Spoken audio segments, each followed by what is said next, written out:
Nice sunlight again today, but the crazy wind gusts continue for whatever reason. And what's going on today? It's kind of interesting reading this one actually. It dealt with, I guess, police officers being able to catch a thief. And I guess the twist is there was, I guess, a regular civilian using their drone to help out, I guess, in the quote search, if that's what you want to say.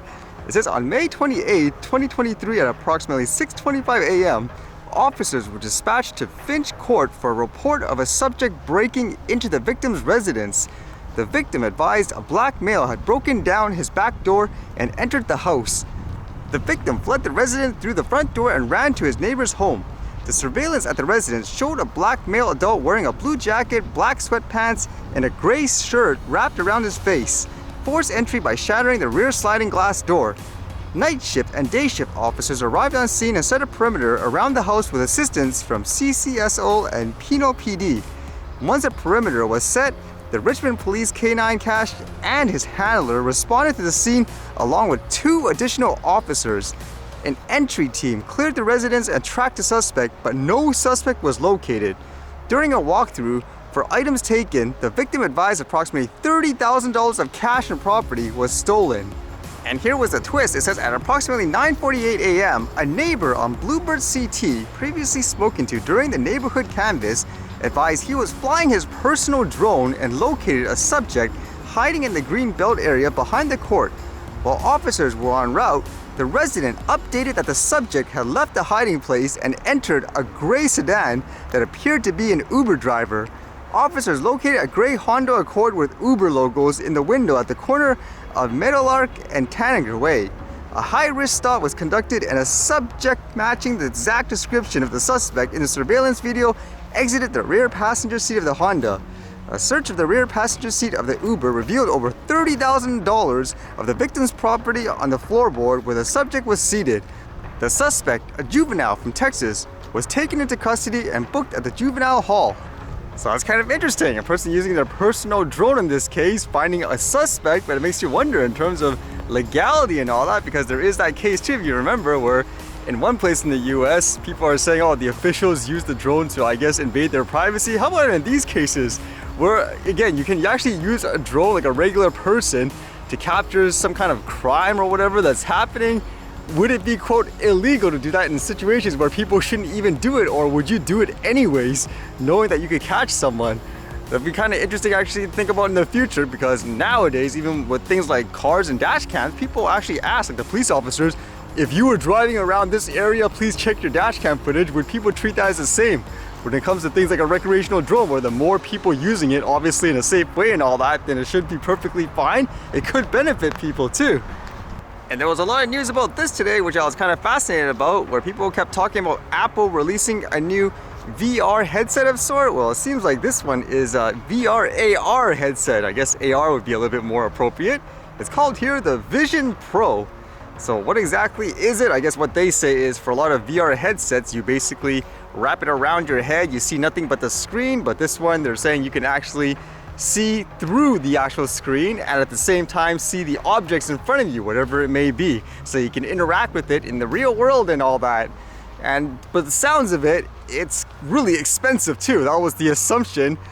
Cost wise, it's about $3,499 US, which is about what, 4,700 Canadian or so. That's a lot of money.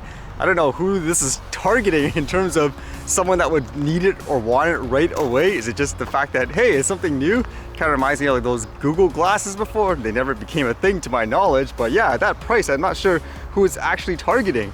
If you guys remember too, there was all that talk about the metaverse and all that, so I guess this would kind of be related to that stuff. Would you actually buy something like this for that price? I know people are worried about things like privacy with this stuff. Facebook originally, with their Oculus headsets and all that, they changed it so that you had to have things like a Facebook account, which afterwards they changed. And I know for this, for example, they're kind of stressing the importance of privacy and all that, but I guess that's a factor too. Do you, quote, trust using products like these? Because it seems like a lot of people are more aware in terms of companies, I guess, having access to data, who owns what and all that. That's just from what I've noticed anyways.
Alright, see you guys later.